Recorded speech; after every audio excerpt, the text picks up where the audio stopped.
Start कर रहे हैं क्वाड्रेटिक फार्मूला, जिसको डिस्क्रिमिनेंट रूल भी बोलते हैं। क्या बोलते हैं? Discriminant rule. ठीक है, ये आपके लिए एकदम नई चीज़ है। ठीक है, डिस्क्रिमिनेंट रूल या क्वाड्रेटिक फार्मूला, और बहुत ही इंटरेस्टिंग और इम्पॉर्टेंट है।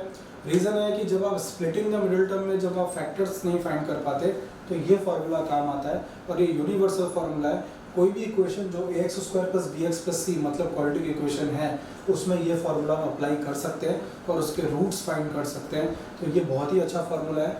आप जब स्प्लिटिंग द मिडिल टर्म अच्छे से परफॉर्म ना कर पाओ, अगर बहुत बड़ा आपका मतलब मान लीजिए फैक्टर्स बहुत बड़े बड़े, जैसे x square minus 33x plus 761, इस तरह की कोई इक्वेशन है बहुत बड़ी, तो उसमें आपको नंबर चूज़ करना बहुत टफ पड़ जाता है। तो वहाँ पे ये क्वाड्रेटिक इक्वेशन या क्वाड्रेटिक फार्मूला यूज़ होती है। और यहाँ पे मैं इसको समझाता हूँ कि क्वाड्रेटिक फार्मूला होता क्या है। जैसे आपकी equation ax square plus bx plus c है, तो सबसे पहले हम इसमें d निकालते हैं। d का मतलब होता है डिस्क्रिमिनेंट। क्या होता है? डिस्क्रिमिनेंट। ओके, इसको कैपिटल D से भी रिप्रेजेंट करते हैं, और उसका मतलब होता है b स्क्वायर माइनस 4ac।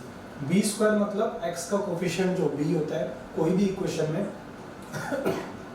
और x स्क्वायर का कोफिशिएंट a और c उसको मल्टीप्लाई करके। अब यहाँ पे ये b square minus 4ac deciding factor हो जाता है कि आपके रूट्स आएंगे या नहीं आएंगे। तो यहाँ पे तीन चीज़ें होती है। एक तो होता है d ग्रेटर देन 0। अगर d 0 से बड़ा है, जैसे d की वैल्यू 4 आती है, 5 आती है, 10 आती है, कुछ भी पॉजिटिव वैल्यू आती है, तो real roots, real and unequal roots, मतलब रूट्स भी होंगे, वो रियल भी होंगे और अनइक्वल होंगे। अनइक्वल मतलब अल्फा और बीटा अलग अलग वैल्यू मिलेगी। जैसे एक की -3 है तो दूसरे की 2 या -4 अलग होगी, -3 नहीं होगी। ठीक है, फिर आता है d इक्वल्स टू 0। अगर मान लो सपोज आप b स्क्वायर माइनस 4ac करते हैं और आपको d क्या मिल जाता है? 0 मिल जाता है। ठीक है, तो यहाँ पे रूट्स मिलेंगे, रियल रूट्स मिलेंगे, पर अनइक्वल नहीं, इक्वल मिलेंगे। इक्वल का मतलब है अल्फा इक्वल्स टू बीटा। यहाँ पे अल्फा एंड बीटा अलग अलग मिलेंगे। यहाँ पे अल्फा इक्वल्स टू बीटा मिलेगा। जैसे अल्फा आपका 2 आया तो बीटा भी आपका 2 ही आएगा। फिर अगर आपका आ जाता है d less than 0, d less than 0 का मतलब नेगेटिव हो गया, और नेगेटिव है तो आपको क्वेश्चन आगे प्रोसीड नहीं करना है, क्योंकि वो रूट आपको नहीं मिलेंगे, वो कॉम्प्लेक्स नंबर्स में चले जाते हैं जो कि आउट ऑफ सिलेबस है। तो आपको केवल दो ही चीज़ें ध्यान रखनी है, एक d ग्रेटर देन 0, एक d इक्वल्स टू 0। अगर d कभी भी सोल्व करते हुए नेगेटिव आता है, जैसे -11 आया, -2 आया, तो आपको लिख देना है कि this equation does not give real roots. Okay, उससे आगे प्रोसीड करने की ज़रूरत नहीं है। तो ये इंट्रोडक्शन था, और इसी के बेस पे 4.3 का क्वेश्चन नंबर 2 है, वो हम स्टार्ट करेंगे। अब b स्क्वायर माइनस 4ac था, तो हमारी दो चीज़ें तो हमको पता है कि d ग्रेटर देन 0, तब भी हम आगे प्रोसीड करेंगे। तो हम कैसे प्रोसीड करेंगे? अगर d ग्रेटर देन 0 है, जैसे 2, 3, 4 कुछ भी आता है, तो उसमें दो रूट्स होते हैं, एक अल्फा। तो अल्फा कैसे गिवन होता है? -b plus under root d by 2a। ये फार्मूला किसका? अल्फा का। और बीटा का फार्मूला क्या है? -b, माइनस भी इधर भी है, माइनस भी इधर भी आएगा, प्लस की जगह बस यहाँ पे क्या आ जाएगा? -d by 2a। पूरा फार्मूला सेम है, कुछ अलग नहीं है, बस यहाँ प्लस है और इधर माइनस है, और कोई चेंज नहीं है। तो ये तो हुआ आपका किसका? जब d ग्रेटर देन 0 है। पर d इक्वल्स टू 0 होगा तो क्या होगा? तो एक ही फार्मूला होगा, alpha equals to beta which equals to -b plus क्या? प्लस अंडर रूट d, या माइनस भी लिखो तो कोई फर्क नहीं पड़ता है। मतलब ये क्या होगा? बाई 2a कर भी दो तो ये हो जाएगा -b बाई 2a। क्यों? क्योंकि d तो क्या है? 0। d 0 है, मतलब -b प्लस माइनस अगर आप लेते हैं, जैसे एक बार प्लस लेते हैं फिर माइनस लेते हैं, तो d मतलब कितना है? 0 है। तो 0 का अंडर रूट क्या होगा? 0 ही होगा ना, उसका तो कोई वैल्यू ही नहीं आने वाला। ठीक है, तो -b बचेगा।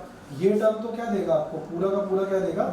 0 ही देगा, इसका तो कुछ मिलने नहीं वाला। तो -b बचेगा और 2a बचेगा, इसलिए alpha equals to beta equals to -b by 2a। जब कंडीशन क्या हो? d equals to 0। तो ये d इक्वल्स टू 0 की कंडीशन है, और ये d ग्रेटर देन 0 की कंडीशन है। तो d इक्वल्स टू 0 में तो सिंपल ही है, अल्फा बीटा सेम है, और जिनकी वैल्यू क्या होगी? -b बाई 2a, क्योंकि d 0 है और अंडर रूट ऑफ d 0 मतलब 0 ही रहेगा। कोई फर्क पड़ने वाला नहीं है। ठीक है, तो अब हम क्वेश्चन स्टार्ट करते हैं। क्वेश्चन नंबर 2 का फर्स्ट पार्ट जो कि क्वाड्रेटिक फार्मूला से सोल्व करें। तो क्वेश्चन है 2x² - 7x + 3। जब भी आपको ये क्वेश्चन दिखे तो सबसे पहले आप a लिखिए, a कितना है 2, b कितना है -7, c कितना है 3। अब हम d निकालेंगे क्योंकि d हमारा डिसाइडिंग फैक्टर है कि रूट्स होंगे भी या नहीं। तो d क्या होता है, d होता है b² - 4ac। तो b कितना है -7 का square -4 × a that is 2 × 3। Okay, तो ये हो जाएगा -7 का स्क्वायर 49, 4 2 जाए 8 3 24, तो -24, तो कितना आएगा 25। तो d कितना आया 25, d कितना आएगा आपका 25। d 25 मतलब d ग्रेटर देन 0 है, तो रूट्स तो होंगे, तो अब रूट्स निकालते हैं, है ना। d 25 आया, याद रखिएगा d कितना है 25।